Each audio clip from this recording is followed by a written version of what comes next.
let's do a quick grocery haul. I want to walk you guys through what I got and why. This is not a complete grocery haul, but this is going to show you a lot of the staples that I get. So some of the things that are missing are the grains like quinoa and rice, because I already have them here.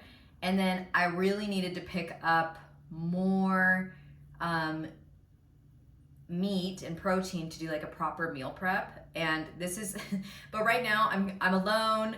I'm not cooking for anyone other than myself. And so what I'm actually going to do is I'm going to make a one pot chicken recipe that I'll actually put up probably on the YouTube shorts so that you guys can see that, because that will last me with some cooked rice or some quinoa for days. And I also have like some leftovers yesterday that I didn't finish that I can also add to by just adding in some protein. So I want to show you guys, just what I got that takes me, I mean, it's gonna take me a while to eat this stuff, honestly. So I don't necessarily need a lot. I already have greens in the fridge, just like a spring salad mix. I still have some of this delicata squash that can just be like cooked up really easy. And this in conjunction with what I'm already going to cook up is, you know, I don't need a ton of food variety. And I think sometimes people do, they enjoy that. They enjoy having a lot of different food variety. If you like food variety and you still want to keep it very simple, down below in the links section, I have a grain bowls that meet your macros. I wrote that for MyFitnessPal, a couple years ago now, but it's really easy to get a bunch of different flavors while essentially keeping keeping things really simple and pretty much, you know, unprocessed. So going through, I'm going to show you guys like some of the specialty items that I get, but also just everything else that I get. So we're going to kick it off with some mandarins. I hope that these are good this time of year. I had an orange the other day that was delicious, but it wasn't mandarins, so we'll see how that is. I did grab some Larabars, which I would love to make on my own someday in a food processor, but I just don't really have the time right now. But they're really easy to also just make in a food processor. This one's one of my favorites. It's the cashew cookie, and there's just 2 ingredients in this one.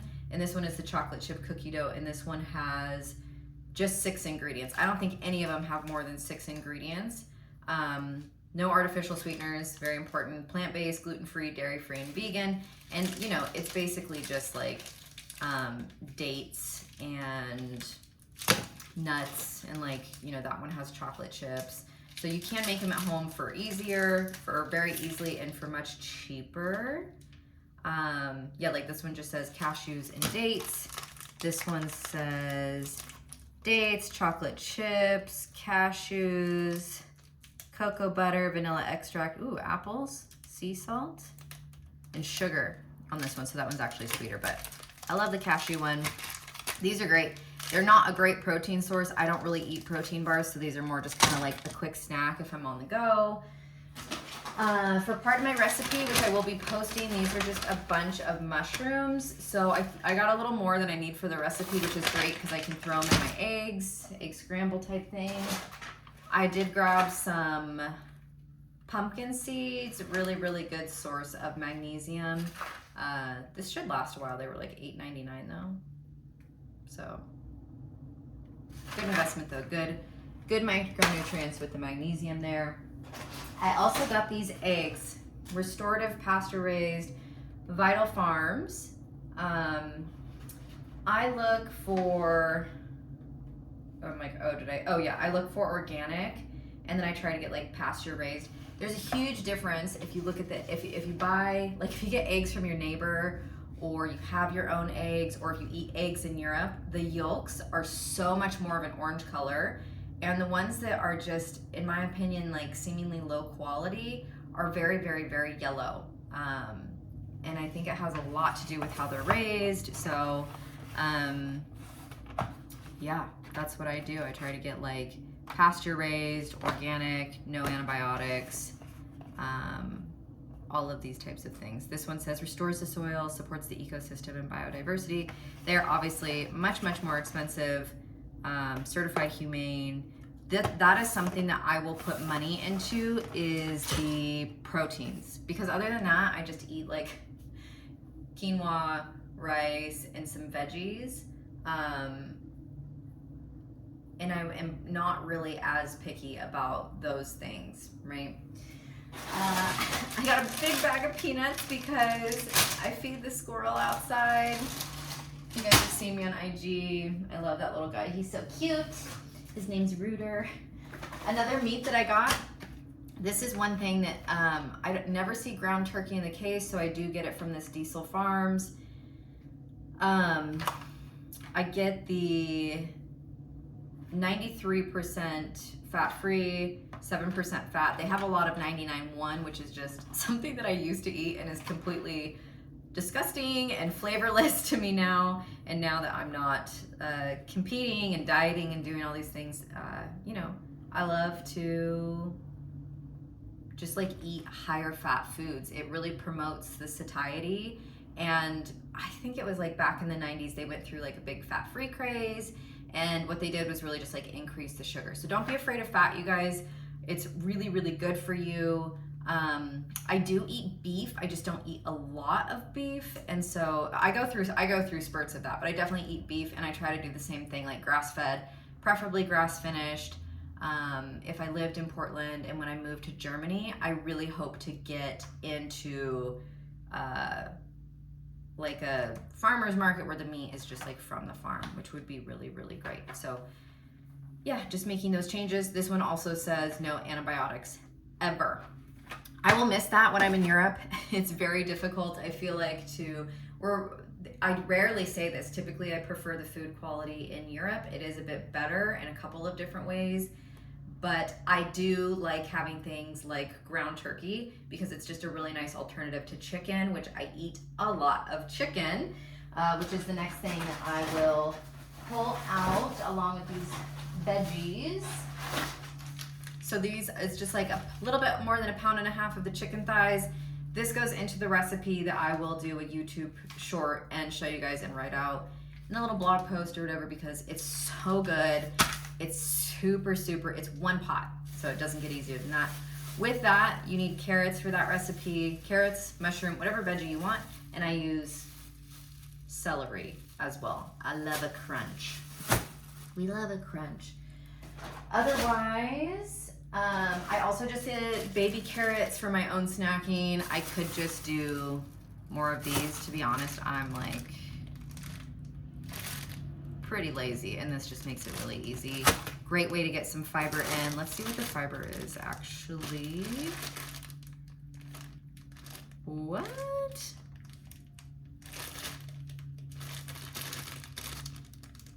I guess they don't have to put the nutrition on here because it's just like, they didn't have to put the nutrition on here. Anyway, great for estrogen detox, great for a snack, great for satiety. Carrots bloat some people. For me, they help me go to the bathroom. So, continuing on with the protein is I got egg whites. These are also organic egg whites. I typically don't do like a ton of egg whites, but it is really helpful in the morning because I only want to eat like so many whole eggs. Sometimes I'm eating like 2 to 3 whole eggs. And that's just 10 to 15 grams of protein depending on my hunger. So it's really helpful if I do have some egg whites, just to bring the protein count up a little bit more. And I notice a big difference to my satiety when I do add a little bit more of those egg whites in. Staying on with this, the last items that I got are pretty specialty items. Oh, I forgot the raspberries. Probably for the best, they were like $6.99 for a pint of raspberries. I feel like I need to go out to the farms and do a berry pick on my own because they're probably not even ready. It's not even the time. It needs to be July. They were expensive though. That's probably why, because they're not really in season right now. So I did get some of these Four Sigmatic coffee. It comes in individual coffee packets like this. It's 50 milligrams of caffeine. A cup of coffee is like 150 milligrams of caffeine. And one espresso is 80 to 100 typically. So I'm just still in a place with my health that caffeine just does not serve me, honestly. Every once in a while I can have a cappuccino and I can be okay, but you know, I just feel like it just ramps everything up so normal. That's like what it does. It like gives you a cortisol drive or a boost. You know, that's why I say typically don't drink it on an empty stomach is because when you do, it just hits your bloodstream faster. Cortisol rises, stress hormones released, epinephrine, norepinephrine, and then your blood sugar increases, right? Because those hormones and chemicals drive that up. And then later you're likely to get a crash and just not feel great, like sluggish, low energy, maybe getting cravings to stabilize out that blood sugar. So that's why I really recommend a high protein breakfast. High protein, high fat breakfast makes me feel so good. I used to do high carb breakfast. I don't really do that anymore. Oh, but I did forgot to tell you about my carb source. So all of that is these little organic latte mix. This has like some coconut in there, and I really, really like it. I need to order more in bulk to save some money. Speaking of carb source, I also have everybody always wants to know, like, wheat, should I not be eating wheat, blah, blah, blah, wheat. Less than like 3%, I think it's closer to 1% of the population is celiac, right? That's an autoimmune issue. And it's it's not like, it's pretty rare, actually, if you're thinking about in terms of population, less than 3% of the population has it. But a lot of people don't feel great when they eat wheat. Why is that? Well, there's a few different reasons. It's the strain of wheat that we're using, right? So the gluten is like the binding protein that gives like bread, pizza dough, all of these wheat products, their texture. And so what they've done is they've used a strain, that is then like the gluten that's in there is like it's like McDonald's super size me size gluten, right? This is harder for us to digest. So a lot of people don't feel great. And then when they go to Mexico, when they go to Europe, when they go other places, they feel great. And that's because they have a different overall strain of wheat that they're using. Another issue with it, I think, is our processing and our storing. So from war times, like, we're supposed to have so much grain on hand. So I think it's like the storing of the wheat that can sometimes lead to like just mold and other issues. And then the processing, I don't know. I don't want to get into a debate with people. I really don't care. It's just like a lot of people are worried about the glyphosate, that's, maybe not the best for us. And I think that's it. So it's like the strain, the processing, the storing, and then oftentimes people are eating it in highly processed foods. Why I opt for corn instead is because I'm not a big believer in doing things like, oh, well, the wheat bothers me, so let me just get gluten-free bread. Or like, oh, I'm not supposed to eat dairy, which is kind of funny because I sort of have that here. So let me just get people are always just finding substitutes for things that their body's telling them not to eat, right? So I don't want to eat like gluten-free bread and all of these types of things. And I just eat a lot of corn. And also, that's also why people feel great when they go to Mexico in South America, is because they stop eating so much wheat and they switch over to corn. The first time that I did that, and I was in Mexico for 4 months, oh my gosh, my face was like so snatched, all the inflammation was gone. So some of you might be asking, well, why don't you eat it then? For the reasons that I just stated, right? Like, it doesn't make me feel great.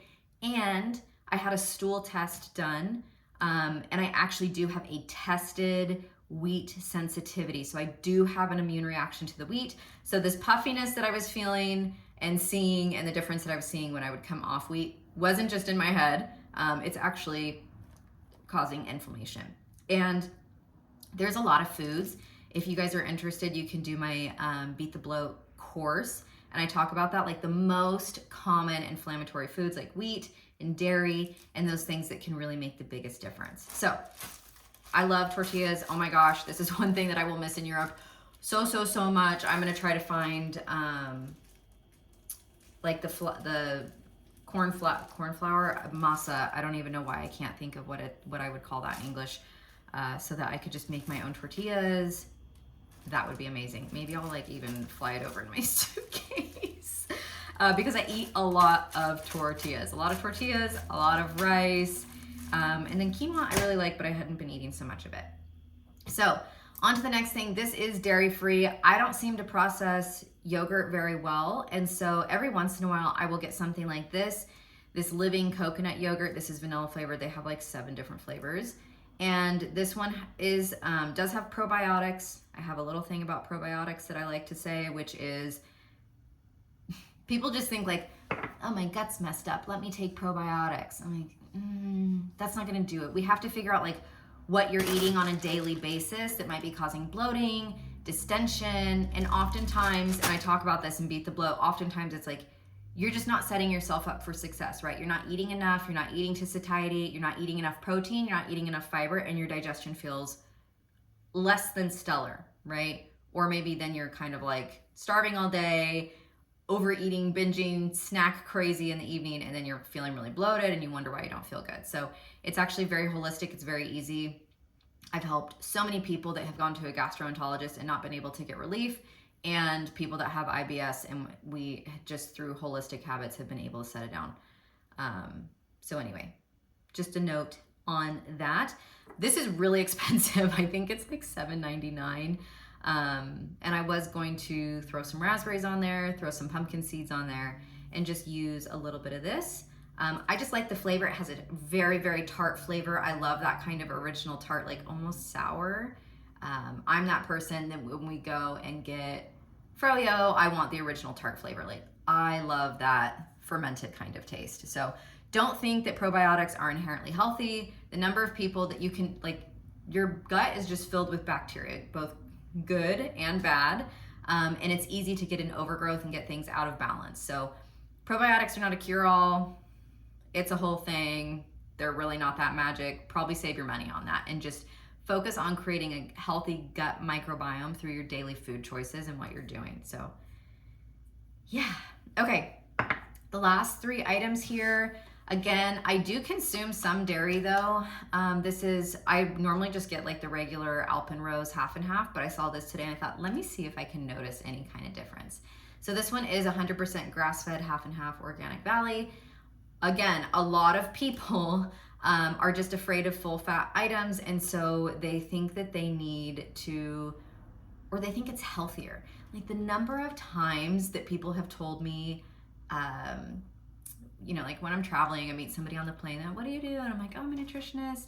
And they'll say something like, oh yeah, I use oat milk in my coffee, or I get oat milk lattes, or I use almond milk as my creamer now. And it's a really hard thing to break down for people. But the question that I usually ask, and that I will ask you, is like, oh, are you lactose intolerant, or like, can you not have dairy? And they're like, oh no, I can. I just like thought it was healthier. And it's really not. Like almonds are extremely environmentally expensive. The almonds, they take a lot of water to grow. And typically in those almond milks, they also have a lot of fillers or binders like xanthan gum, guar gum, and just like emulsifiers and things like that. So if you cannot have dairy, I would just recommend that you get a coconut-based product like coconut cream. It's full of healthy fats. It has an amazing flavor, and it's dairy-free, and it's more natural. So the oat milk, again, it's like highly processed. It's actually got a lot of sugar in there. It has a lot of carbohydrates, which aren't bad. I just don't think people know what they're consuming. And it's often, most of the time, when I tell people like, why don't you just use full fat cream? They're like, oh, is that okay? Is that not like a big thing? I'm like, trust me, the cream is probably not the reason why you're not at the weight that you'd like to be. It's that you're not eating enough protein, fiber, and like your macros aren't on point, right? So just have some cream if that's what your heart desires. And the last 2 items is, this is also like a specialty item. Sometimes I just like a little crunch and a little snack. I love these. I love these kale veggie chips. Yeah, it has carrot, kale, flaxseed, buckwheat, groats. I don't know what that is. Orange juice, onion, apple, lemon juice, extra virgin olive oil, garlic, Himalayan sea salt, sesame seed. So I love these. When I was spending time on this hippie commune in Costa Rica, they made these veggie crackers, which were, I think, like 4 or 5 ingredients, like tomato, celery, flax, and something else. So So good. I absolutely love those. Just like lots of good fiber and just tasty. But they are expensive as well. So this is like another specialty item that I kind of use. And another bougie specialty item is I'm a chocolate girl. I'm a chocolate lover.